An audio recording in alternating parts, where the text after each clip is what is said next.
Good evening, and welcome to everyone who's joining us on the internet.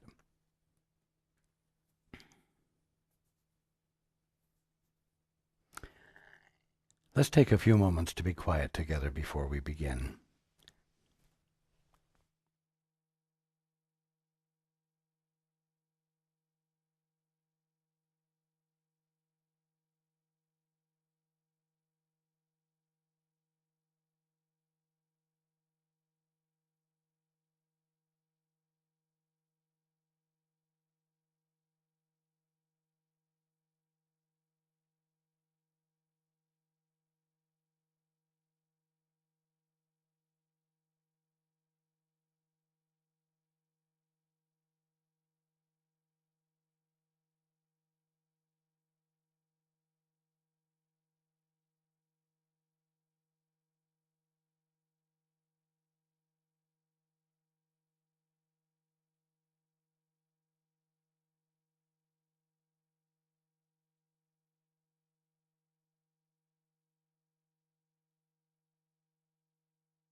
Tonight, we will not continue in the book. We will do that next week. Tonight I need to talk about something that Paul needs to hear and be reminded of. And because it's something that will benefit everyone, I am going to do it in this setting.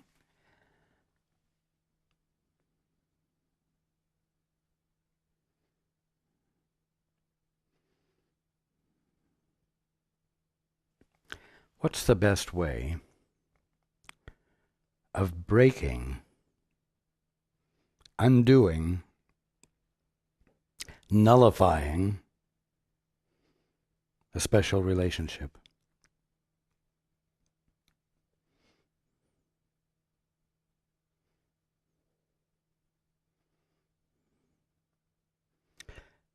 It's very simple, really.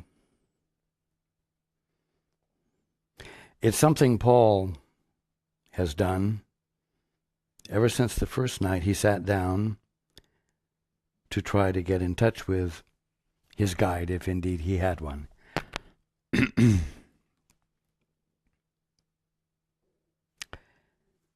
And before every gathering, he reminds himself of it, of his intent, of the intent of the time that will follow. And I've shared it before. He says, I allow only, and that word only is the key word. I allow only for that which expresses the Christ consciousness, and only that which is in harmony with the purpose of being, the Father's will. In other words, thy will, not mine, be done. Let the reign of divine truth, life, and love be established in me and rule out of me all self-will. And may thy word enrich the affections of all mankind and govern them.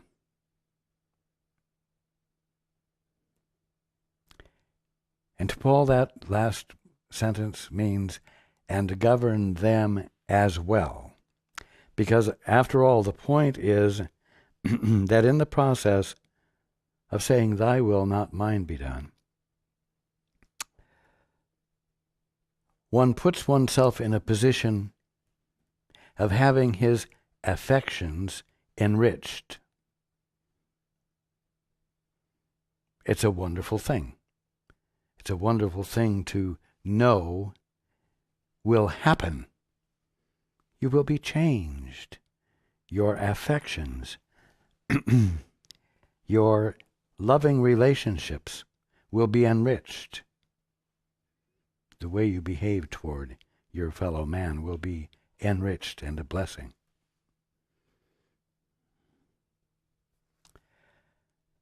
Now, as it happens, this past week has been especially rugged for Paul, because, in fact, it's been more than just the last week. In the process of preparing the new residence for the activities of the foundation, there have been many meetings with tradesmen, bids made, ideas expressed, and more involvement, I'm going to say, than usual in ego dynamics.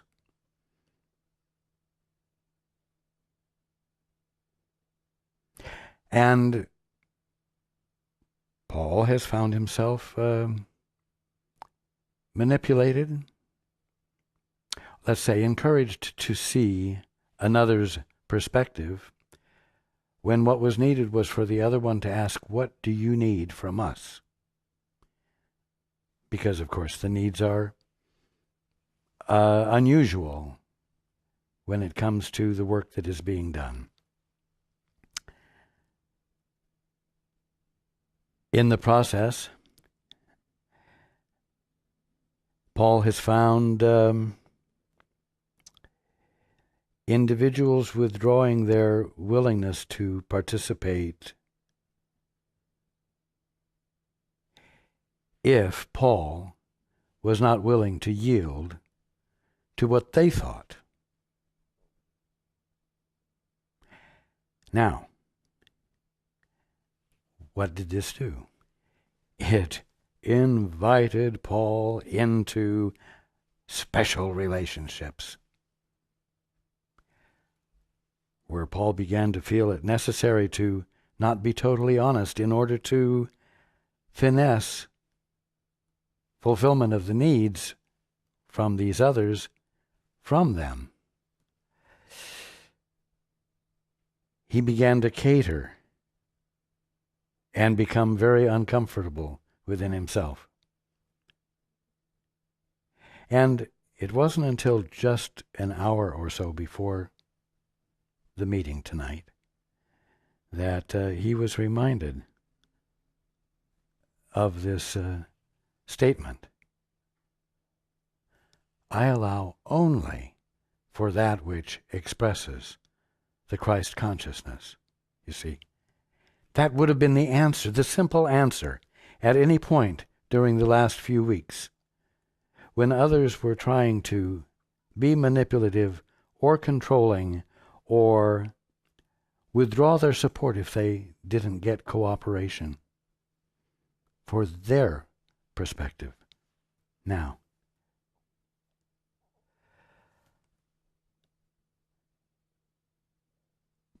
I, of course, have been talking at some length for many, many weeks now to everyone about the need to do the two-step, the need to hesitate before acting and ask, Father, what is the truth here? Father, what needs to be known? That is very much the equivalent of saying, Father, I allow only for that which expresses the Christ consciousness. Now, what does that say? That is saying, I choose to be in alignment only with the Christ, only with the Christed perspective, not the perspective of the tradesman, not the perspective of those who would manipulate and control, but within. Father, I allow only for that which expresses the Christ consciousness, and only that which is in harmony with the purpose of being, the Father's will. You see, not Paul's will, not a tradesman's will, not anyone else's will, the Father's will.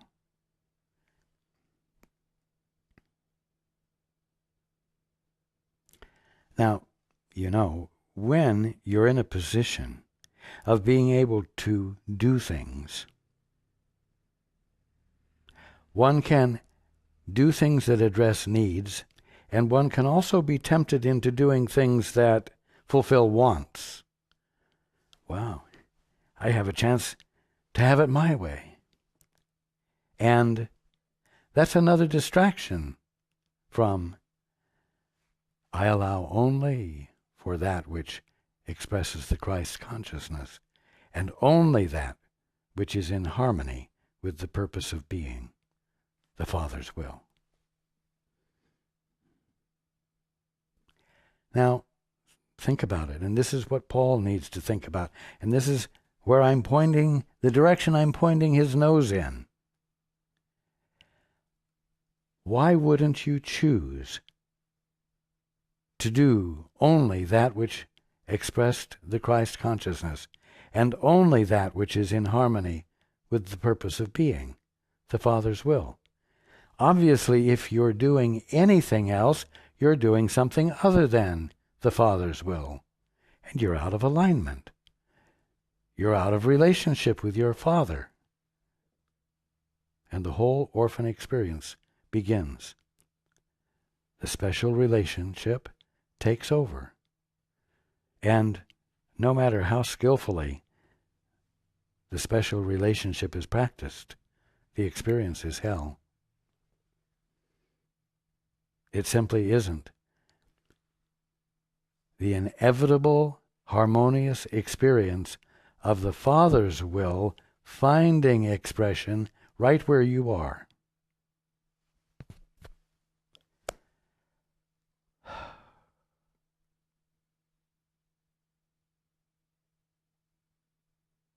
And then what happens? Well, with Paul, he gets frustrated, and he then gets upset, And then he feels fully justified in being angry and expressing the anger.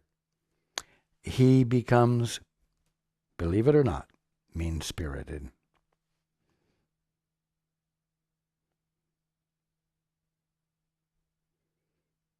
It's not his nature.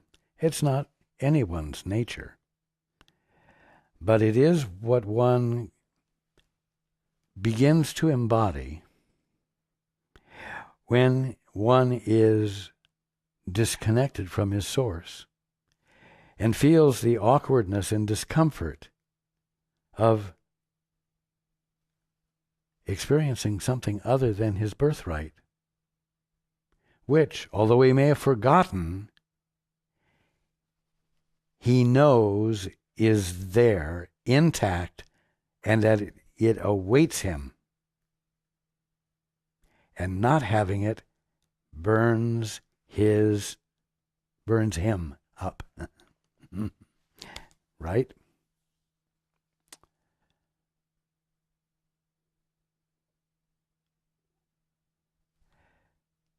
That frame of mind compels one to consciously engage in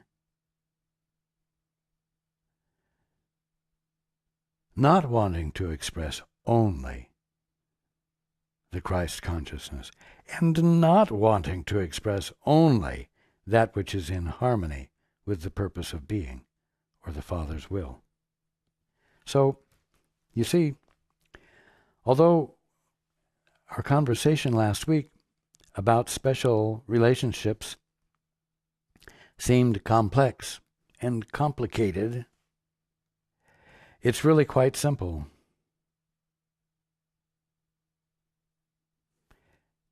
And the simplicity of it is illuminated in my request of Paul and my request of each of you.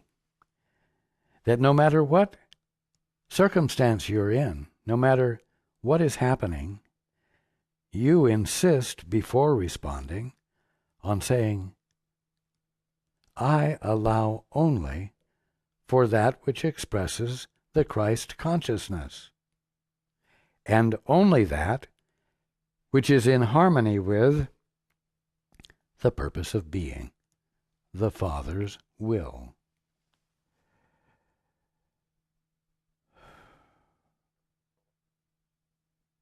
If anything else, if anything other than that, is an experience of hell in one form or another,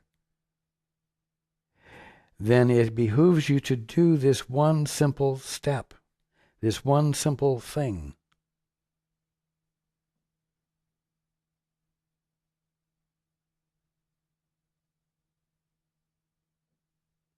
Turn your will over to the Father's. Let your will be the Father's will finding expression, because at the bottom line, that is what your will is. It's not here for you to experience and express in an independent, autonomous, frivolous, free way. It's here for you to voluntarily align it with the Father's will, which at the bottom line is what it already is, so that the dissonance of free will vanishes from your experience. And you know what? You can't afford to any more than Paul can afford to wait until pie in the sky after you die to do it. You've got to do it today, here, now, in the political climate, in the financial climate, in the social climate, in the religious climate, whatever, in the business climate, when you're working with tradesmen.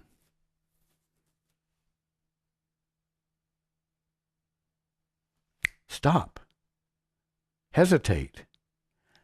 I allow only for that which expresses the Christ consciousness, because I want to experience the heaven of being rather than the hell of being. You see? Now, those words may not have as much meaning for you at the moment as they do and have had for Paul, because those words always have meant that he was setting aside whatever his current best judgments were for something he would prefer to have instead, something greater than what he was experiencing, something that would contribute to his awakening rather than continuing to contribute to a hellish dream, an uncomfortable dream, an unfulfilling dream. And so when he said, I allow only for this or that, he knew he was disallowing anything unlike it. He was disallowing anything he already knew, because it hadn't awakened him yet. And he gave preference and favor to whatever it was that he might hear. And that's the attitude you need to have when you're working with your fellow man, who is also, let us say, coming from ego places, and where you want to be the presence and the evidence of love. You want to be that place where fulfillment occurs rather than an ongoing tension that somehow the two of you manage to keep at a low enough level that you're not suffering too much.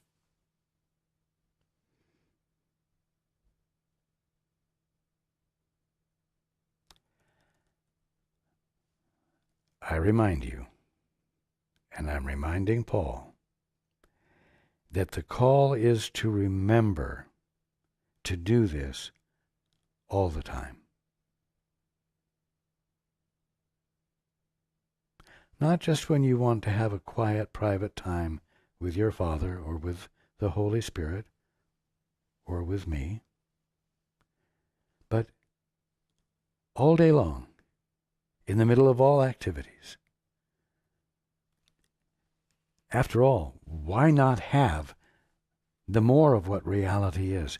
Why not have the better answers in the middle of any transaction you're engaged in, or any negotiation you're engaged in, any relationship you're engaged in? Why not? Oh, it's too demanding. Oh, I shouldn't have to give that much attention to it.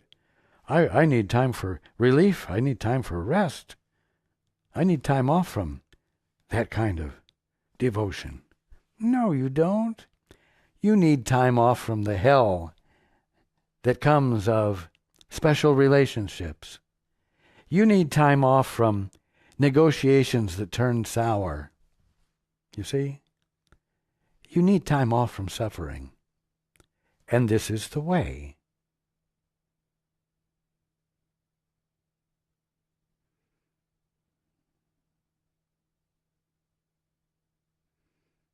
And Paul is hearing what I'm saying, of course, and it is registering with him. There is still some tendency to justify, not outrage, but certainly distress, in the sense of a desire to get even or bring things to equilibrium, you know, an eye for an eye and a tooth for a tooth. But that's not healing. That's not allowing only for that which expresses the Christ consciousness. And so he's going to have to let go of that, and everyone else is going to have to let go of it. It's not a viable means of promoting transformation that evidences healing, that evidences renewal of one's divine birthright. Heck, it doesn't allow for the re-emergence of joy and peace. So just how important is it?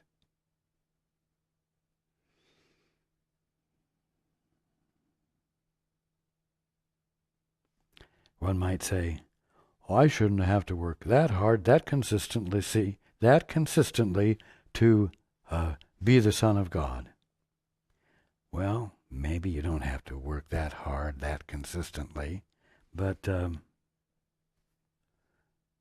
you might have to let yourself be the Son of God that you are, uninterruptedly, just because that's where the full experience of being the son of or daughter of God lies. You might just do it because that's where your good is.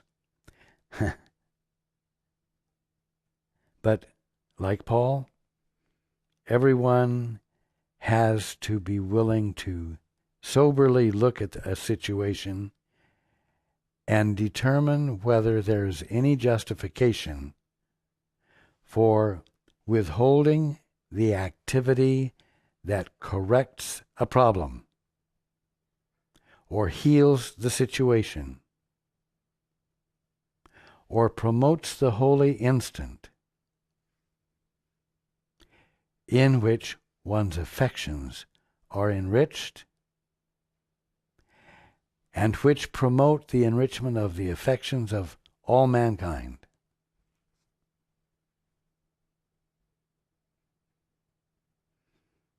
That's the simplicity, profound though it is,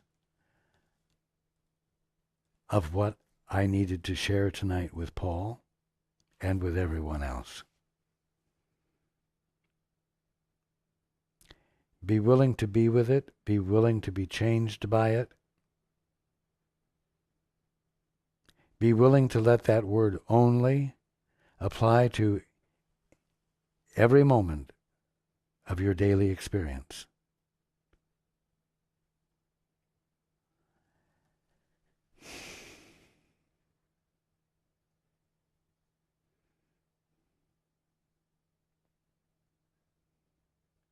I will leave it at that for tonight. I love you all.